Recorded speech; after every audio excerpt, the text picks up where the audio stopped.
Physics की बात में आप सभी का हार्दिक स्वागत। मैं हूं दिनेश शर्मा। आज हम बात करेंगे काइनेमेटिक्स क्लास 11th का एक टॉपिक, बहुत ही छोटा सा टॉपिक, एक इम्पॉर्टेंट सा topic, and topic is reaction time. पहले भी पढ़ा आपने, याद है आपको? हमने एक पहले टॉपिक किया था stopping distance for the vehicle. कहाँ इससे पिछला टॉपिक क्या कहा था कि आप रोड पे जा रहे हैं, अचानक सामने कोई ऑब्स्टेकल आ जाता है, आपको ब्रेक लगाना पड़ता है, तो जो एक प्रोसेस चलता है उस टाइम में सोचने में और ब्रेक लगाने के बीच में, उसी को तो रिएक्शन टाइम कहा था वहाँ पर भी। तो आज एक फिर से इसको डिफाइन करते हैं कि व्हाट इज़ रिएक्शन टाइम, इसके ऊपर एक्टिविटी करते हैं, and then we will find a formula for reaction time of freely falling body, right? Okay, तो सबसे पहले रिएक्शन टाइम होता क्या है? तो रिएक्शन टाइम के लिए दो बातें तो हमने पहले पढ़ी थी, ऑब्जर्व एंड एक्ट। मान लीजिए मैं रोड पे ड्राइव कर रहा हूँ, मैं बाइक पे हूँ और मैंने सामने कोई ऑब्स्टेकल देखा, तो पहले तो मैंने क्या किया, उसको ऑब्जर्व किया, और मुझे उस ऑब्स्टेकल से पहले उस ऑब्स्टेकल से मैं टकरा जाऊँ उससे पहले मुझे एक्शन भी करना है, ब्रेक लगानी है, बाइक को रोकना है, और बीच में एक प्रोसेस चलेगा थिंकिंग का। So this is OTA. So OTA is the basis of reaction time. So reaction time is that time which is taken to observe, then to think, and then to act when some particular situation demands some action in the emergency. एकदम से कोई situation हमसे emergency में action demand कर रही है, तो हम पहले ऑब्जर्व करेंगे, फिर सोचेंगे, कितना फास्ट सोचेंगे, जितना फास्ट सोचेंगे रिएक्शन टाइम उतना ही कम होगा, और जितना रिएक्शन टाइम कम होगा उतना ही आप सेफली टाइमली डिसीजन कर पाएंगे, और फिर आप एक्शन कर देंगे, राइट? तो एक फ्रीली फॉलिंग बॉडी के लिए हम इक्वेशन ऑफ मोशन की बात करते हैं, s is equal to ut plus half at square, and let that body is release from some height. Release from height, मान लीजिए मेरे हाथ में एक स्केल है और मैं स्केल को यहाँ से पकड़ के छोड़ दूँ, नीचे जा रही है, वो फ्रीली फॉलिंग है, तो u तो यहाँ पर 0 हो गया। So for the freely falling scale u is equal to 0। So what is the distance covered by that scale? यहाँ सबसे पहले हमें देखना पड़ना है कि हम मोशन को किस डायरेक्शन में ले रहे हैं। तो मान लेते हैं कि हम taking the motion along the downward direction, तो डिस्टेंस भी यहाँ पे पॉजिटिव आएगी और एक्सेलरेशन भी यहाँ पर पॉजिटिव ही आएगा, क्योंकि यहाँ वेलोसिटी इंक्रीज कर रही है और डिस्टेंस भी हम डाउनवर्ड ही ले रहे हैं। तो d इज पॉजिटिव, तो s को लिख दिया हमने d कौन सा है? This is distance covered by that body, and ut तो 0 हो गया, and half, this is a is g and t square. So what is t? So you can clearly see that t is equal to, this is 2 times d by g, 2 times d by g square root. So this is the formula for the reaction time for a freely falling body. तो अब हम एक activity करते हैं और activity के माध्यम से एक स्केल को ड्रॉप करते हैं, और देखिए इससे क्या कि आप खुद भी ऐसा कर सकते हैं, आप अपना रिएक्शन टाइम को एस्टिमेट कर सकते हैं, राइट? इसमें ध्यान रहे कि हम पहले बताएंगे नहीं कि हमने स्केल को कब छोड़ना है, कब रिलीज करना है। तो पहले तो हम एक टेबल बना लेते हैं जो इस रिएक्शन टाइम में हम यूज़ करेंगे t निकालने के लिए। g तो एक्सेलरेशन टू ग्रेविटी है, d is the distance covered by that scale. तो हम यहाँ पर एक छोटा सा टेबल बनाते हैं, this is serial number and this is distance covered by the scale, distance covered in centimetre, right? This is in centimetre. अब इस टेबल को एक एक्टिविटी के माध्यम से पूरा करते हैं। दिस इज 1 2 3 4 एंड 5 रीडिंग्स काफ़ी रहेंगी, एंड 5 रीडिंग्स के बाद हम एक एवरेज ले लेंगे कि what is the average d। तो इन सबको ऐड करेंगे और उसको 5 से डिवाइड कर देंगे, that will be our value of d। उसको फिर यहाँ पुट करेंगे और फिर हम देखते हैं कि हमारा रिएक्शन टाइम कितना है। तो तैयार है एक्टिविटी के लिए? Okay, so now with the help of one activity, we'll try to find the reaction time of some individual. This is the scale. हम इस स्केल को नीचे गिराएंगे और स्केल को पकड़ने में ये OTA जो कहा था हमने, observe then think then act, उसमें कितना टाइम लगता है, रिएक्शन टाइम मेजर करेंगे। तो आज हम रिएक्शन टाइम मेजर करने जा रहे हैं एक चाइल्ड साइंटिस्ट का, जिनका नाम है अनावृत। सो प्लीज़ वेलकम मिस्टर अनावृत, आइए। तो अनावृत, हाय फ्रेंड्स। तो चलिए शुरू किया जाए। सो एक्टिविटी का नियम क्या रहेगा कि यहाँ देख रहे हैं 0 है, और 0 से 1 2 3 अप टू 60 सेंटीमीटर का स्केल है ये, और आपने अपनी फिंगर आगे लाइए, यस लाइक दिस, थोड़ा गैप बनाए, थोड़ा गैप बना लीजिए, सबको दिख भी जाए, थोड़ा ऊंचा भी, बिल्कुल पैरेलल रखिए दोनों फिंगर्स को लाइक दिस, यस। और ये 0 के सामने ऑलमोस्ट अभी फिंगर्स हैं, थोड़ा गैप दो और दूर रखिए। ओके, ठीक है। और इसको पकड़ने की कोशिश करनी है, मैं बताऊंगा नहीं कहाँ पकड़ना है, ठीक है। आपका ध्यान कहीं भी हो सकता है। और ठीक हो। शर्ट का कलर क्या है? शर्ट का कलर वाइट। और ये वाइट होते होते ये आया हमारा 26 centimetre. So D1 is 26 centimetre. So when Anavrit caught the scale, it already had covered 26 centimeter. Ready for the second observation? Sir yes sir. तो मैं यहाँ से पकड़ लूँ इसको, यहाँ से। जी। और कैसे हो? ठीक है। कैसे हो? बहुत अच्छे, मस्त। और ये हुआ 27 centimetre, very close. 27 centimetre second observation. चलते हैं थर्ड ऑब्जर्वेशन में। और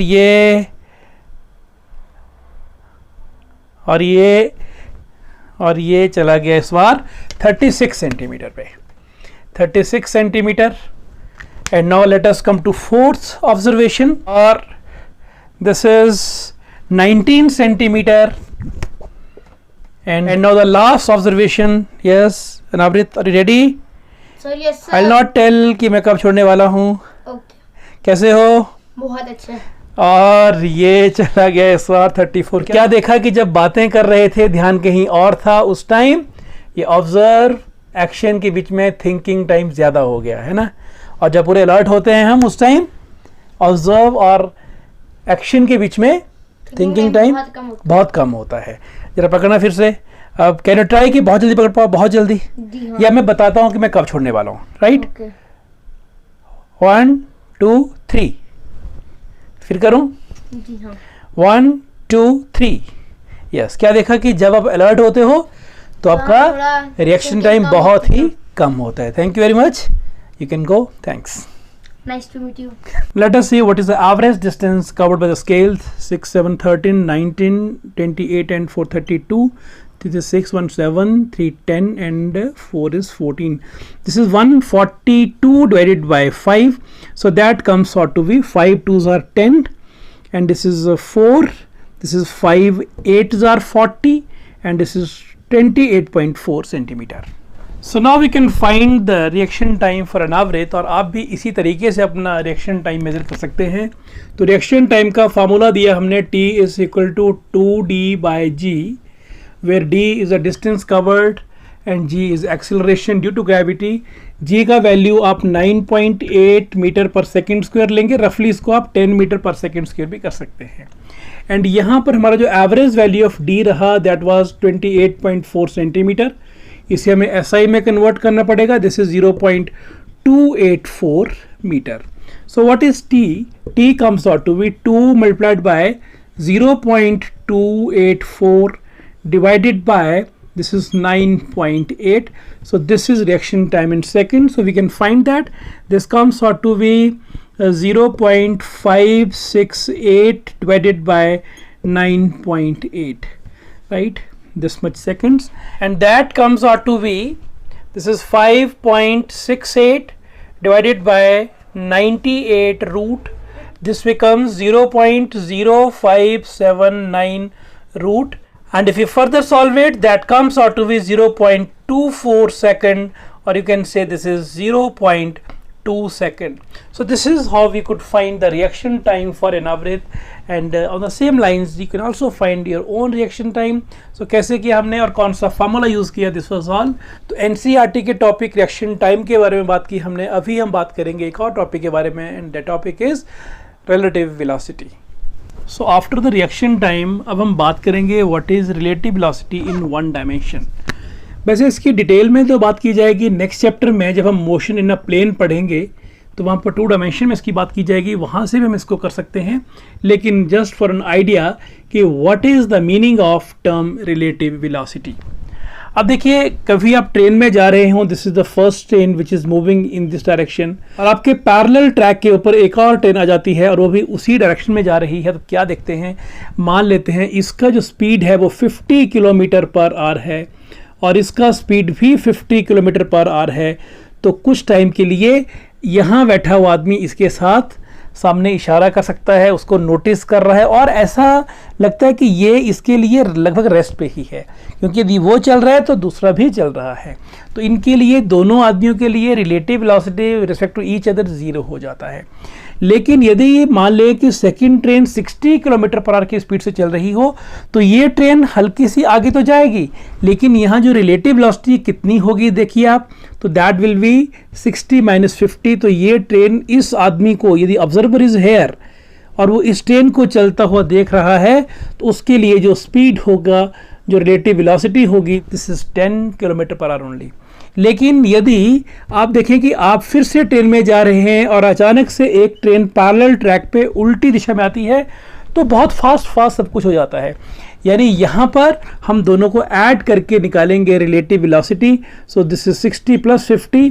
तो इस ऑब्जर्वर को ये ट्रेन 110 किलोमीटर पर आवर की स्पीड से जाती हुई फील होती है। तो अब क्या देख रहे हैं कि रिलेटिव वेलोसिटी क्या हुआ, this is the velocity of some body with respect to this body, right. तो यदि दो बॉडीज हो, मैं इसको बॉडी नंबर 1 कह दूं, इसको बॉडी नंबर 2 कह दूं, so what is the definition of relative velocity? Relative velocity means this is the velocity of second body with respect to one body is defined as, this is time rate of change of the position of the second body with respect to first body. With the passage of time, second body का rate of change of position क्या है, लेकिन किसके regarding, किसके with respect to, किसके reference में?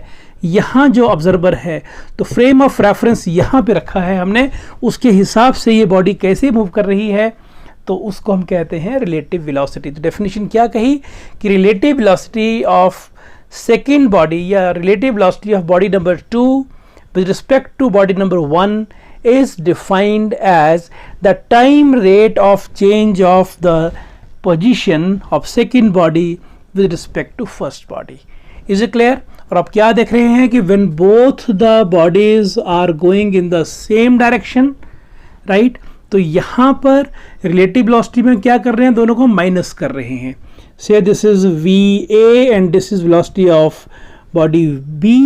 सो we can say that relative velocity of body A with respect to B, जब मैं ये कह रहा हूँ क्या कि relative velocity of body A with respect to B, इसका मतलब ये हो कि मैं किसकी वेलोसिटी को मेजर कर रहा हूँ, velocity of body A with respect to body B, with respect to, WRT लिखते हैं इसको, with respect to body B, मतलब कि जो ऑब्जर्वर है वो B पर है, तो B पर पोजीशन होके आप इसको देख रहे हैं। इसके लिए बहुत अच्छी टेक्निक्स आएंगी जब मोशन इन अ प्लेन देखेंगे। लेकिन यहाँ ये मानिए कि बॉडी नंबर A थोड़ा फास्ट जा रही है एंड बॉडी B थोड़ी सी स्लो जा रही है, लेकिन दोनों का डायरेक्शन सेम है। तो क्या देख रहे हैं, velocity of A with respect to B कितना हो जाता है, this is velocity of A minus velocity of B. Is it?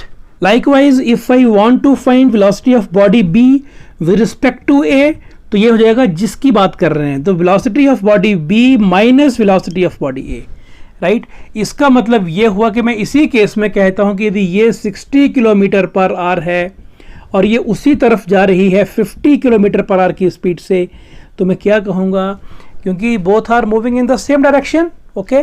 तो what is relative velocity of A with respect to B? आप खुद सोचिए, आप B पे हैं तो आपको लगता है कि ये 10 किलोमीटर पर आवर की स्पीड से जा रही है, तो velocity of A minus velocity of B, तो VA minus VB is giving you 60 - 50, तो 10 किलोमीटर पर आवर आ गया। लेकिन if you want to find velocity of body B with respect to A, तो यहाँ क्या हो रहा है देख रहे हैं आप, यहाँ A आगे जा रही है और B भी उसी तरफ को जा रही है, तो वेलोसिटी ऑफ B तो कितना हुआ, 50 - 60, आंसर इज -10।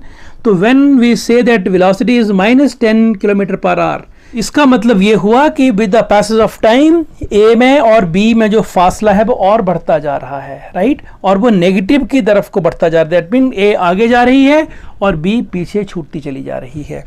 तो इन जनरल रिलेटिव वेलोसिटी निकालने का फॉर्मूला क्या हुआ, velocity of the first body minus velocity of the second body. जिस बॉडी का velocity आप निकाल रहे हैं उसको पहले लिखेंगे एंड माइनस फिर लिखेंगे दूसरी बॉडी को. Is it clear? अब हम बात करते हैं when one body is going in this direction and other is going in this direction. तो ये हुआ velocity of body A और ये हुआ velocity of body B. तो यहाँ पर velocity of body A with respect to B क्या लिखा जाए? velocity of body A with respect to B. तो ऑब्जर्वर यहाँ पर है और क्या देख रहे हैं, इसका डायरेक्शन किधर को है, उसके उल्टा. तो if I write velocity of A then it is minus velocity of B. तो यहाँ भी माइनस ही आ रहा है.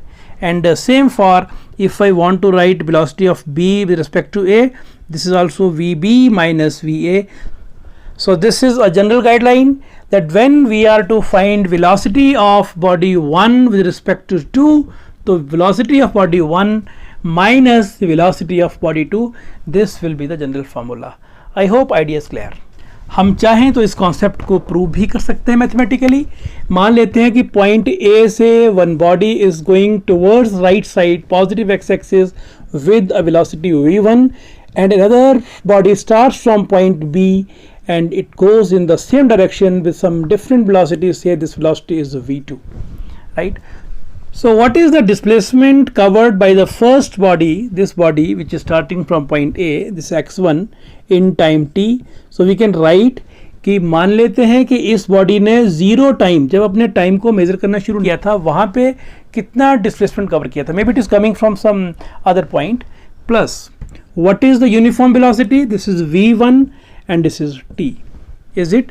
And what is x2? x2 is the displacement covered the second body in time t. ये कितना हुआ? ये होगा कि x2 at 0, जो इनिशियल डिस्प्लेसमेंट इसने कवर किया होगा, प्लस इसका वेलोसिटी है v2 and this is t. This is equation number 1 and this is equation number 2. सो मान लेते हैं कि ये बॉडी कहीं यहाँ पहुँच जाती है और ये बॉडी मान लो कि यहाँ पहुँच जाती है. तो यदि मैं कहना चाहूँ कि अब इन दोनों के बीच में what is the relative displacement, this is the relative displacement. So what is relative displacement? तो relative displacement will be equal to, yes please, how much it is? This is x2t minus x1t. कि second body ने कितना displacement किया minus first ने कितना किया. So how much this become, this is x2 at 0 minus x1 at 0. एक तो ये हो गया, ये तो हो गया इनिशियल रिलेटिव डिस्प्लेसमेंट, राइट? कि मान लो पत्नी ये पीछे कहाँ से आई है, वी कांट से. तो ये हमें इंफॉर्मेशन देगा इक्वेशन की उनके बीच में रिलेटिव डिस्प्लेसमेंट एट 0 के टाइम पे कितना था. और उसके बाद plus this minus this. So this is v2t minus v1t. Let me right v2 minus v1 into t. तो अब क्या देख रहे हैं कि जो रिलेटिव डिस्प्लेसमेंट है that is equal to relative velocity into time. So here this is the equation for, this is the general formula for relative velocity. So relative velocity is equal to v2 minus v1. I hope this idea is clear. अभी हम जो next चीज़ का topic लेने जा रहे हैं kinematics में, that will be about graphs. हम पोजीशन टाइम ग्राफ करेंगे, वेलोसिटी टाइम ग्राफ करेंगे, एक्सेलरेशन टाइम ग्राफ करेंगे और लास्ट में हम graphs which are related to relative velocity उनकी बात करेंगे. तो that will be probably the last topic in kinematics. So I hope this is clear.